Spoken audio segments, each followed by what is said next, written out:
On our broadcast tonight, an extraordinary media blitz by the president, and now the First Lady steps in. And tonight, our own David Gregory asks the president directly about race and President Carter's charges. Terrorism investigation. Authorities believe they're unraveling a terrorism plan with possible ties halfway across the country. Tracking swine flu. It's Friday night. What the new numbers show about the spread of the disease. And making a difference by making it possible to give to those in need without the awkward part. Nightly News begins now. From NBC News World Headquarters in New York, this is NBC Nightly News with Brian Williams. Good evening. It's been said the Obama White House lost control of its own message on health care. They spent a few weeks in late summer getting pummeled on it by the opposition.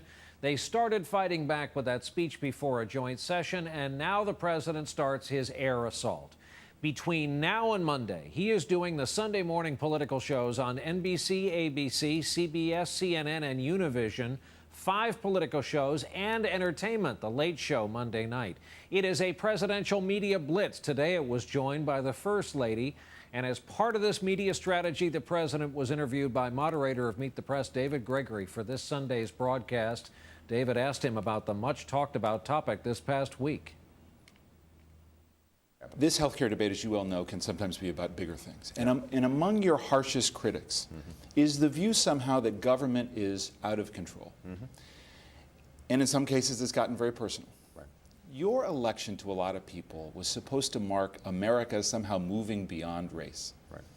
And yet this week you had former President Jimmy Carter saying most, not just a little, but most of this Republican opposition against you is motivated by racism. Do you agree with that? No. Look, I said during the campaign, are there some people who still think through the prism of race when it comes to evaluating me and my candidacy? Absolutely.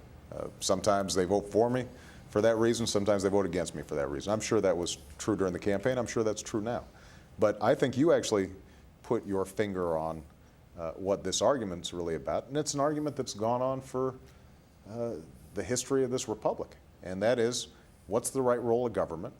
How do we balance freedom with our need to look after one another? I talked about this in the joint session speech. This is not a new argument, and it always invokes passions. We'll talk to David Gregory in just a moment. That was just part of the exchange with the president tonight. We'll begin tonight with the larger media strategy at work here, and our White House correspondent, Savannah Guthrie. Savannah, good evening. Good evening, Brian. Aides here often say the president is their most effective advocate. Look no further than this presidential media blitz we're seeing this weekend. But in the fight of his presidency over health care, the White House is deploying another big resource, First Lady Michelle Obama. This current situation is unacceptable. It is unacceptable. For the first time really engaging in the healthcare debate, First Lady Michelle Obama went to the heart of the matter. We were terrified. He said, get to the emergency room right away. She told of the time daughter Sasha became ill as an infant. But it is that moment in our lives that flashes through my head every time we engage in this health insurance conversation. It's that moment in my life, because I think about what on earth would we have done if we had not had insurance. Trying to turn the tide of public opinion and get a health care bill across the finish line, the White House is deploying a not-so-secret weapon. We can build a better future and maybe affect the world. On the campaign trail, Michelle Obama was known as the closer. So effective was she at closing the sale for her husband. But though she is a Harvard-trained lawyer and former hospital executive, as First Lady, she's focused on non-controversial issues like healthy eating, avoiding the nitty-gritty of the healthcare policy debate. The White House is mindful of the disastrous experience of another First Lady. Hillary Clinton, still so identified with the issue, she was asked about it today. So we just have to calm down here, take 2 aspirin, go to bed. Think about it in the morning. But I'm very optimistic. You keep your insurance, you keep your doctors, and you're blessed. As she enters the healthcare battle, some analysts say the First Lady must tread carefully. If she gets too specific, she invites criticism. And if she can stay above the fray, keep going out there, get in front of the right audiences, and stick with the right message, it will be helpful. Aides to the First Lady are quick to say she will not be at the policy table, but is more focused on where policy and people intersect. But as more evidence of how the White House is using the First Lady, it is she, not her husband, who will travel to Copenhagen next month to make Chicago's bid for the 2016 Olympics, Brian. All right, Savannah Guthrie at the White House starting us off tonight. Thanks, Savannah. Brings us back to David Gregory at his conversation with the president. One of those we'll see Sunday morning, specifically on Meet the Press. And David, as part of this communication strategy, President agrees to put himself out there. He had to expect your question on race, among others, and the race point, of course, came out of our conversation with President Carter earlier this week. And it was interesting, Brian, that the president specifically disagreed with the former president. There is a view within the White House that this is not a conversation the president wants to have for two reasons. One, he thinks it's a huge distraction when he's trying to get health care done. They also don't think that a national conversation on race is going to be productive right now. Remember, he did it during the campaign for some pretty serious reasons in the course of his campaign because of Reverend Wright. Here, they don't really think they can change any minds, which is another reason he would like to talk about other matters. And there's no shortage of issues that they can point to in the modern and dangerous world. Competing for airtime and attention with things like health care is the ongoing matter of Afghanistan, which I know you talked about. We did, and he's so focused on it, the president is, Brian, and I think what will be striking about his response during our interview is how he is moving toward a decision about sending more troops to Afghanistan. The president wants a narrower focus. He is uncomfortable with the idea of indefinite occupation, his words, in Afghanistan as he moves toward this decision about whether to send more troops. David Gregory from his old stomping grounds, the White House North Lawn tonight. David, we'll look for you Sunday morning. A reminder, you can see David's conversation with President Obama Sunday morning on Meet the Press on this NBC station. There is late-breaking news tonight involving a high-profile terrorism investigation that has stretched from here in New York all the way to the Rocky Mountains. Authorities have been questioning a man at the center of the investigation, and based on what they're learning, they now believe they might have disrupted what could have been a dangerous terrorism cell. Our justice correspondent, Pete Williams, in our Washington newsroom, gathering details on this story. Pete, good evening. Brian, for months, federal agents have had an immigrant from Afghanistan with suspected terrorist connections under surveillance, fearing that he was planning some kind of attack in the U.S. Tonight, officials say he is beginning to talk. The case burst into public view early this week when police and FBI agents searched 4 apartments in New York. They acted after a man from suburban Denver, Najibullah Zazi, drove a rented car to New York. There's no comment tonight from Zazi's lawyers in Denver, and it's important to emphasize, Brian, that no charges have been filed. And Pete, one aspect of this case that put a certain bit of fear in investigators, correct me if I'm wrong, they found several backpacks in his possession, more than the normal person would have in the course of events. And wasn't it both London and Madrid where backpacks were used by the bombers? Yes, that's right. They found over a dozen backpacks in the New York searches, and they've been trying to find out if they were all bought at once. That Madrid or London type attack has been sheer speculation, though, because they don't really know what he had in mind. All right, Pete Williams, who continues to follow this tonight in our Washington newsroom. Pete, thanks. Now to Iran, where for the first time since mid-July, there were massive new protests in the streets of Tehran today as Iran's leader, who we heard from here exclusively last night, tried to stir up more hatred toward Israel and then got a new warning from the U.S. The report from our chief foreign affairs correspondent, Andrea Mitchell. Tens of thousands took to the streets of Iran's capital today. Protesters armed only with stones and bricks, up against security forces with tear gas and batons. Roughed up in the melee, former President Mohammad Khatami. Also in the crowd, many wearing the green colors of the opposition movement, reform leader Mir Hossein Mousavi. All this while President Mahmoud Ahmadinejad, at an annual anti-Israel rally, once again questioned the Holocaust. He called it a lie based on an unprovable and mythical claim, comments the White House condemned as hateful. With Ahmadinejad coming to the U.S. next week, the U.S. said today Iran now faces a choice: cooperation on the nuclear issue or defiance and isolation. We have seen the Iranian government engaged in a campaign of politically motivated arrests, show trials, and suppression of free speech. Nonetheless, we remain ready to engage with Iran. The administration has just taken a big step toward enlisting Russia in its efforts to squeeze Iran by downsizing a proposed missile defense program Russia hates and moving it out of Eastern Europe. Today, Vladimir Putin called that a correct and brave decision. Iran likes it also, as Ahmadinejad told Ann Curry yesterday. We welcome this development. We think that this is a sign leading to change. Iran has agreed for the first time in years to talk to the U.S. One reason the White House is trying to avoid antagonizing Iran right now. Another, it sees possible cracks in the regime.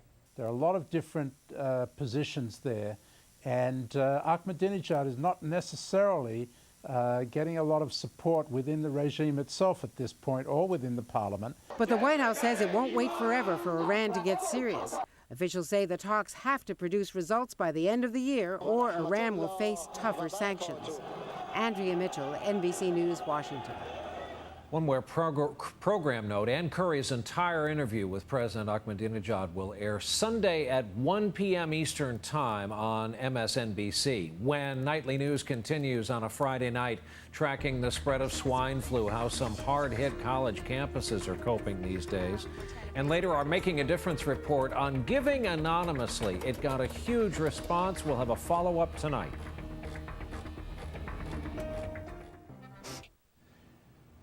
On this Friday night, the CDC is out with some new numbers on the spread of swine flu, which, as expected, is having a big impact on college campuses across the country.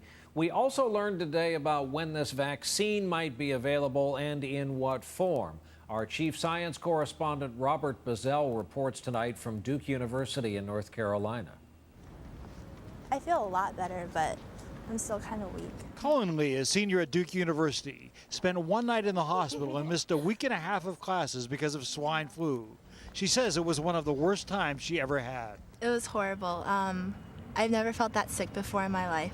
The latest numbers from the CDC show the pandemic continues to increase. The virus is still in all 50 states and widespread in 21. Visits to doctors and hospitals for flu-like illness continue to climb sharply. It's about twice. More to come in the following weeks. Robert Bazell, NBC News, Durham, North Carolina. The man often called the father of neoconservatism has died. Irving Kristol was an author and columnist and magazine editor who described himself as an ex-liberal who'd been mugged by reality. His son, Bill Kristol, also a well-known conservative editor and writer, said his father died of complications from lung cancer. Irving Kristol was 89 years old. When we come back, first it was shoes and liquids. Now there is something new on the airport security list.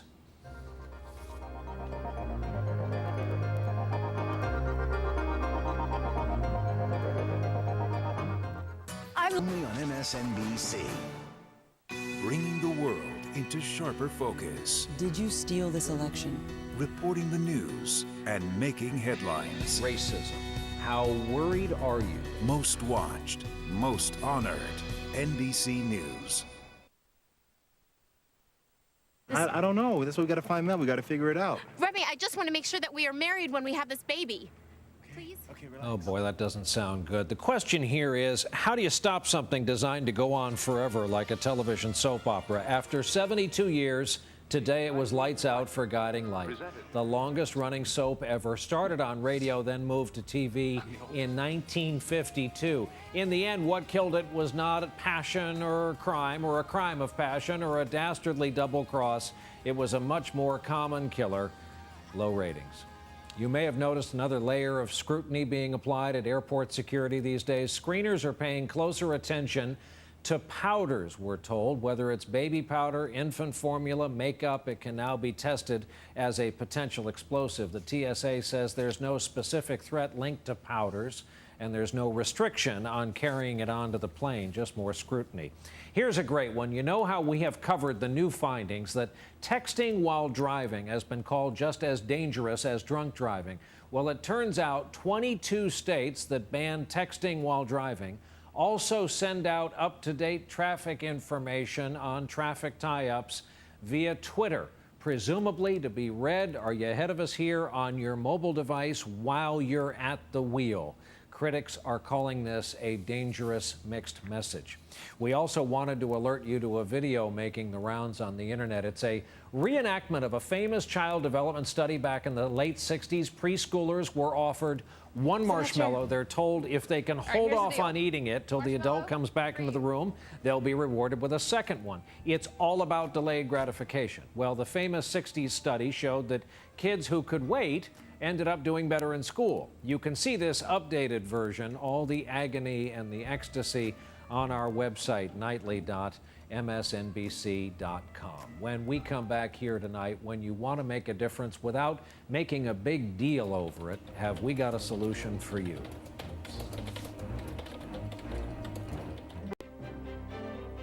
Making a Difference. Brought to you by Vesicare. We're back, and now to our Friday night Making a Difference report. Tonight, it's about what happened after we first aired the story of a couple who figured out a novel way for neighbors to help other neighbors without having to go public about their good deeds. NBC's Chris Jansing has an update from Bellingham, Washington, on how this spirit of giving quietly really does make a difference. It's a very hard thing to abandon a dream. But Michelle Millar made plans to close the shoe boutique she loved after divorce and the recession pushed the single mom's business to the brink.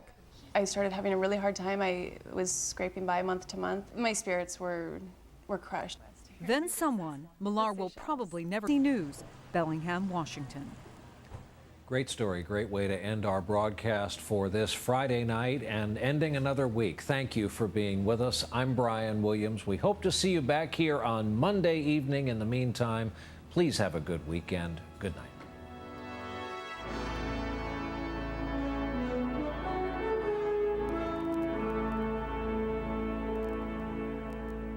There's more to every story at nightly.msnbc.com. Read Brian's blog or tell us about someone who's making a difference. Nightly.msnbc.com. How long have you not been happy?